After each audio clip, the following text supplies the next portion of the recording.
Amawanga mangi wano ku lukalu lw'omwana w'omuddugavu olw'Afrika gazze gatawanyizibwa n'entalo ez'ekiyeekera nga muno mwe muli n'eggwanga lyattu erya Uganda okusinziira mu bitundu eby'eggulu, ekintu ekyaleka abantu abawererako ddala nga baluguliddemu obulamu n'abamu ne bafundikira nga babundabunda mu ggwanga lyabwe. I will take you to the boss because he is the one who gave me the order that you go and bring. I know that Anna Bujolo is a journalist. He's now in the field. Bring him alive. Don't shoot him, don't kill him, but I want him alive. Omwaka oguwedde kinajjukirwanga kkooti y'ensi yonna ewozesa emisango gy'abakali Ntalo etuule Hague mu Netherlands yasingisa munnayuganda Dominic Ongwen emisango 61 okuli okutta abantu, okusobya ku baana n'emisango emirala, era nga bino byonna agambibwa okuba nti yabikolera mu kibiina kyabwe ekyabayeekera ekya Lord's Resistance Army mu bitundu eby'obukiikakkono bwa Uganda gye baamala nga bayeekera gavumenti. That the heinous character of the crimes pales in comparison. Omwezi guno pulezidenti wa kkooti eno Silvia Fernandez n'ekibiina eky'abakulembeze mu kitongole ki The Trust Fund for Victims ekibudaabuda abantu mu bitundu ebyakosebwa entalo baatuuka mu ggwanga lino era nga bamaze ennaku 5 nga batalaaga mu bitundu ebyakosebwa n'olutalo lw'ekiyeekera olwa KONY, era ng'olwaleero batuuzizza olukuŋŋaana lwa bannamawulire ku Sheraton Hotel mu Kampala okwanjula ebyo bye basiŋŋanye mu bitundu bye batuuseemu. The projects are being developed in a very good way, and you can see how this has grown and how many more people are being beneficiaries of these efforts. So this is emotion combined with satisfaction and of course recognition that it is only, as we have been saying all along, there are drops in a big ocean.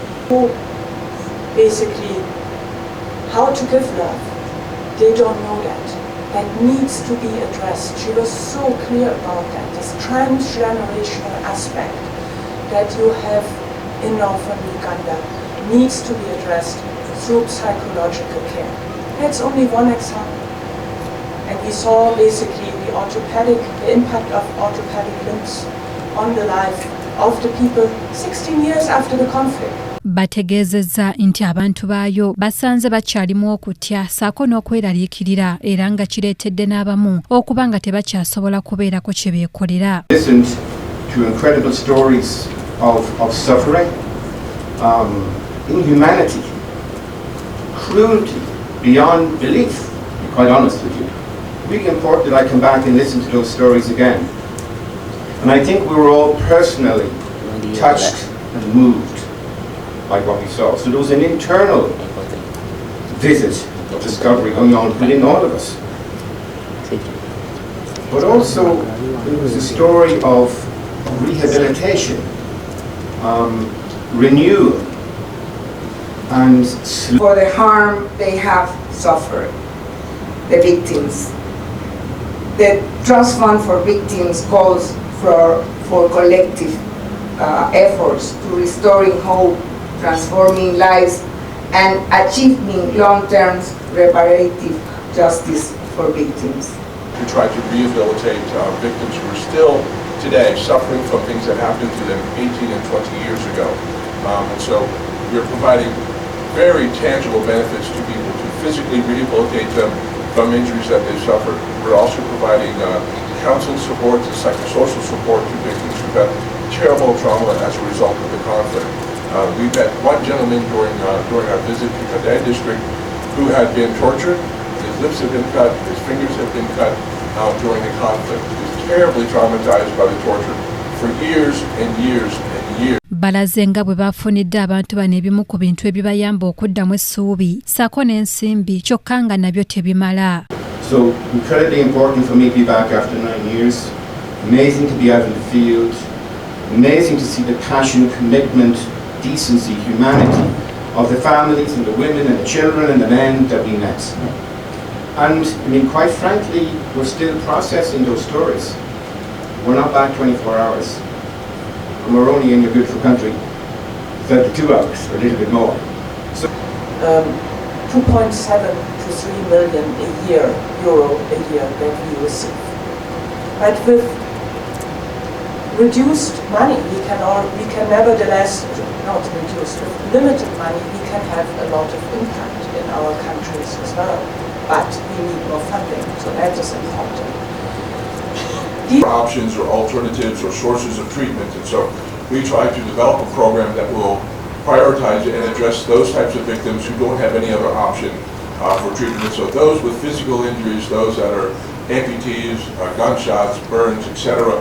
Those who have. Enteekateeka eno yatandika mu mwaka ogwa 2018 era ng'omubaka owa Ireland Brendan Rogers agamba nti basobodde okutuusa obuyambi eri abantu 600 nti kyokka bangi bakyalina obwetaavu. That was the kind of story, and we've got those stories, and many colleagues have them as well.